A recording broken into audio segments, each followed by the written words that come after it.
Welcome back to Book Break. If you've clicked on this video, it's because you, like me and seemingly everyone else on the planet, are loving the current trend for myth retellings, particularly Greek myth retellings. So I've got a bunch to recommend for you today, starting with Stone Blind by Natalie Haynes, which is a retelling of the story of Medusa, the villain with snakes for hair whose gaze can turn humans instantly to stone.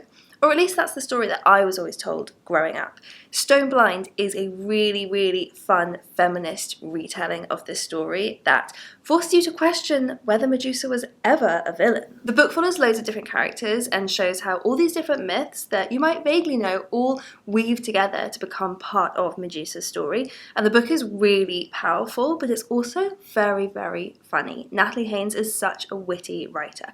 I love Natalie Haynes. She's brilliant at these kind of Greek myth retellings. She's also the author of Children of Jocasta, which is an Oedipus retelling, and 1,000 Ships, which is a feminist retelling of the story of the Trojan War. She's also the author of a non-fiction book, Pandora's Jar, which looks at the imbalance in the ways that women have been portrayed in the retellings over time of Greek myths. So she's a fantastic writer, an auto-buy author for me, and I absolutely loved Stone Blind. I think it's my favourite of hers yet. Ariadne by Jennifer Saint is a retelling of the story of Ariadne, who helped Theseus defeat the Minotaur. But the stories that I always heard really focused on Theseus and this great achievement and didn't really bother telling you what happened to Ariadne next. So in this book, the story of the defeat of the Minotaur is just the beginning of the novel, and then it follows what Ariadne did after that. Starting with the fact that, did you know, after she helped Theseus, he just abandoned her on an island? Another very different retelling of the same story is Oreo by Fran Ross.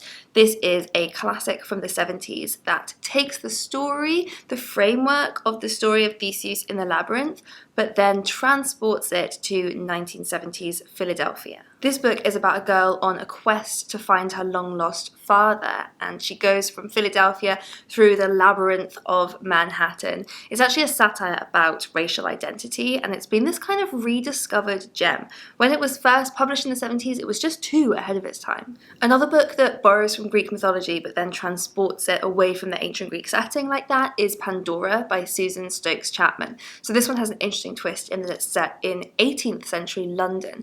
The main character is a girl called Dora who lives in her family's shop of antiquities, and one day a mysterious Greek vase is delivered that seems to defy everything Dora knows about history. So we know we love Greek mythology, but I've also got recommendations of books that retell myths from all over the world. So for example, The Sunbearer Trials by Aidan Thomas is inspired by Mexican mythology.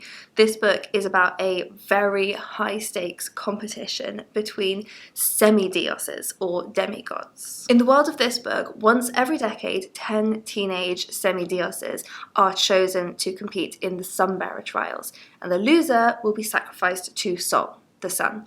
The main character in this book is Teo, a trans semidios who never imagined that he would be chosen to compete in the Sunbearer Trials. But just you wait. The Children of Blood and Bone series by Tomi Adeyemi uses West African mythology. It's a fantasy series. I am holding book number 2 here, Children of Virtue and Vengeance, and we're all very excited for book number 3. This series is set in a world where magic has been banned, and those who have magical powers must hide them at all costs. And Sister Song by Lucy Holland is a retelling of the British folk ballad The Two Sisters, one who murders the other in a fit of jealousy. In this book, Lucy Holland brings in the 3rd sibling, who is sometimes mentioned in different versions of the story. In this one, Keen is battling to be seen as who he knows he really is, the king's son, not the king's daughter. And all 3 siblings become entangled in this web of treachery that threatens to tear them apart. And then if you can't choose which myth you want to hear a retelling of, what about an anthology that covers loads of stories? For example, Love in Colour by Bolu Babalola, which is a short story collection based on love stories from all over the world. And some of them are set in their original time and context, some of them are brought into a modern setting. So it's such a lovely collection of romantic stories. Or finally, if you want to read the originals that all these retellings are based on, I've got a gorgeous collector's edition here. This is the Macmillan collection of myths and legends. origins. So this includes stories from ancient Greek and Norse mythology, but also from Spain, from China, from Britain, from Aboriginal Australian folklore, and more. It's such a beautiful book, gorgeous blue sprayed edges, and it's illustrated. Do let me know in the comments your favourite myth retellings like these, and for even more recommendations, I will link here to a video on queer retellings of myths, legends and fairy tales. And for something a little bit different, I've got a video here on books that are retellings of Agatha Christie stories. So do click through to either of those and have a browse for more recommendations, and I'll see you next time.